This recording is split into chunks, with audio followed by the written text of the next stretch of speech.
ದಾನೇಂದ್ರ ರಾಧಿಕಾ ಸುಸ್ವಾಗತ. ಸ್ವಾಗತ.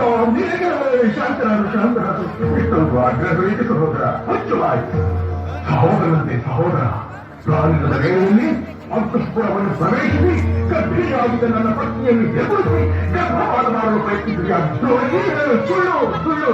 ಅತ್ತಿಗೆ ತುಂಬು ಗರ್ಭಿಗೆ ಬಯಕೆಯಾಗಿದ್ದಾರಲ್ಲ, ಸ್ವರ್ಗಕ್ಕೆ ಬರಲಿ, ಬಯಕೆಗಳೆಲ್ಲ ತೀರಿಸಿಕೊಳ್ಳಲಿ ಎಂದು ತಪ್ಪಿದರೆ ಜುಟ್ಟು ಹಿಡಿಯುವುದು, ಎದ್ದರೆ ಕಾಲ ಹಿಡಿಯುವುದು. ವಿಜಯೀ ಭವ ದಾನವೇಂದ್ರ, ವಿಜಯೀ ಭವ. ನೀವು ಸಹೋದರರು ಇಂದಿನಿಂದ ತಿಳಿಯದೆ ತಪ್ಪು ನಡೆದಿರಬಹುದು. ಕ್ಷಮಿಸುವ ಉದಾರ ಗುಣಗಳು. ಕ್ಷಮೆ, ಇವರಿಗೆ ಕ್ಷಮೆ. ಹೌದು, ಎಷ್ಟೇ ಆದರೂ ಅವನು ಸ್ವರ್ಗಾಧಿಪತಿಯಲ್ಲ. ಸ್ವರ್ಗಾಧಿಪತಿ? ಅವನು ಸ್ವರ್ಗಾಧಿಪತಿ?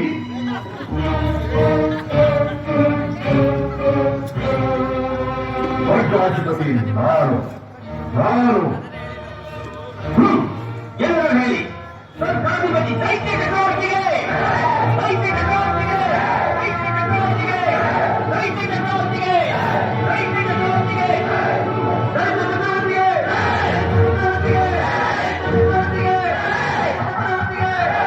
ದಂಡಂ ದಶಗುಣಂ ಭವೆ.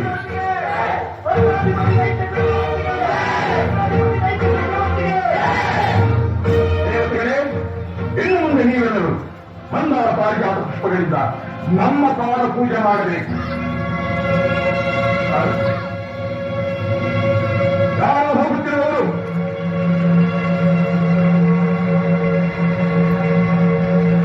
ಹೀಗೆ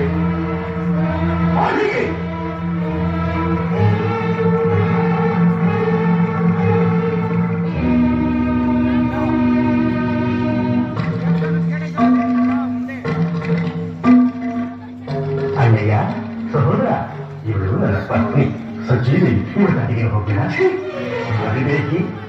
ನಿನ್ನ ಹಾಗೆ ಕಂಡ ಹೆಣ್ಣಿಗೆಲ್ಲ ಕಣ್ಣು ಹಾಕುವ ಕಾಮಾಂಧನಾನೆಂದು ಭಾವಿಸಿದೆಯಾ? ಎಲ್ಲಿ ಆನಂತಿ ಹೋಗ್ತಾನೆ? ರಂಭೆ ಊರ್ವಶಿ ಮೇಲಿಗೆ ತಿರುತ್ತವೆ. ನಮ್ಮ ಅಣ್ಣಯ್ಯ ದೈತ್ಯ ಚಕ್ರವರ್ತಿ ಕರೆಸಿದ್ದಾರೆ. ಬನ್ನಿ ಬನ್ನಿ.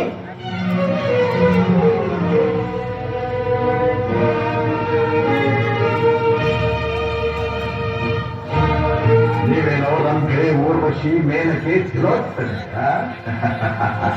ಭಲೆ ಮಹೇಂದ್ರ, ಈಗ ಅರ್ಥವಾಯಿತು. ಇಂದ್ರ ಪದವಿಗೆ ನೀವೇಕೆ ಹೀಗೆ ಸಾಯುತ್ತೀರಿ? ರಂಭಾದಿ ಊರ್ವಶಿಯರೇ, ನಿಮಗಿಂತ ನಮ್ಮ ರಾಕ್ಷಸ ಕನ್ನಿಕೆಯಷ್ಟು 1000 ಪಾಲಿವೆ. ಹೋಗಿ ಸೇನಾಪತಿ, ಅಷ್ಟವಿಪಾಲಕರಾದ ಎಲ್ಲರನ್ನೂ ಬಂಧಿಸಿ ನಮ್ಮ ಮನೆಗೆ ಸಾಯಲು ಕೊಂಡ ಬನ್ನಿ.